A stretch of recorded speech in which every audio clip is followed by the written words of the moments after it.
Dear Arizona, everyone gets annoyed at me for taking so long. How come I have to hurry all the time? Why can't other people just slow down once in a while? Not Rushing in Rapid City. Stopping to See the Magic by Lisa Rovich. Art by Amanda Morley. Dear Not Rushing, this was the second year in a row that my family went to stay in a little mountain cabin with my aunt and uncle and cousins, Sam and Kate. Kate, who's one of the coolest people alive, is a little, possibly a lot, like you. The first morning there, my dad and uncle started things off with their homemade banana chocolate chip waffles. Yum, my brother Tex said. These are the best waffles ever. Shouldn't we wait for Kate to come to the table before we start eating? Asked my sister Indy. Trust me, said Sam. If we wait for Kate, we'll all starve. She takes forever to get ready. Sam was kind of right. By the time Kate showed up, the waffles were almost gone. What took you so long? Asked my aunt. Kate yawned. I slept late. I was having a fantastic dream. You need to get in the habit of setting your alarm, said my uncle, putting a waffle and eggs on a plate for her. After breakfast and kitchen cleanup, we were out the door for a hike. Well, most of us were. Kate, we're leaving, called Sam. I'm coming, Kate called back. At last we started heading up the hillside trail.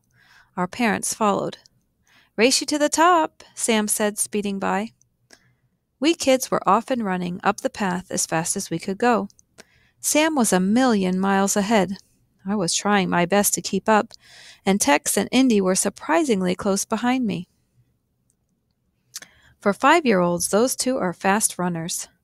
What's taking you guys so long? Sam said, jogging back down to meet us. I've already been to the top, climbed a tree, caught 3 fish, and wrestled a bear. Tex giggled. No, you haven't.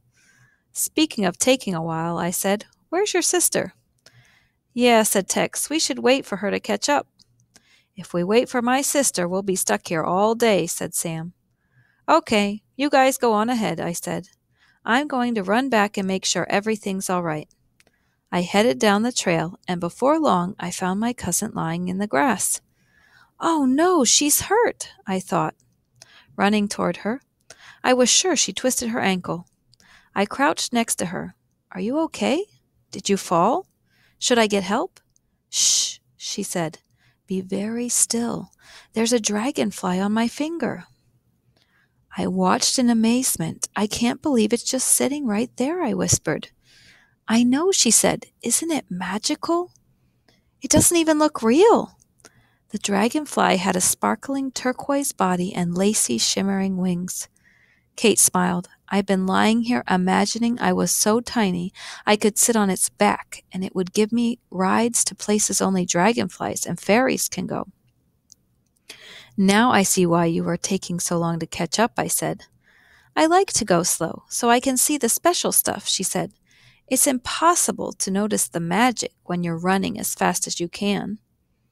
Right then the dragonfly flew into the air. His wings buzzed so loudly, and they sounded like a miniature helicopter circling above. Thanks, Kate, I said. That was really cool. Kate sat up. I'm happy you saw it. So, dear Not Rushing, I can see both sides of this problem. On the one hand, it's not usually polite to keep people waiting.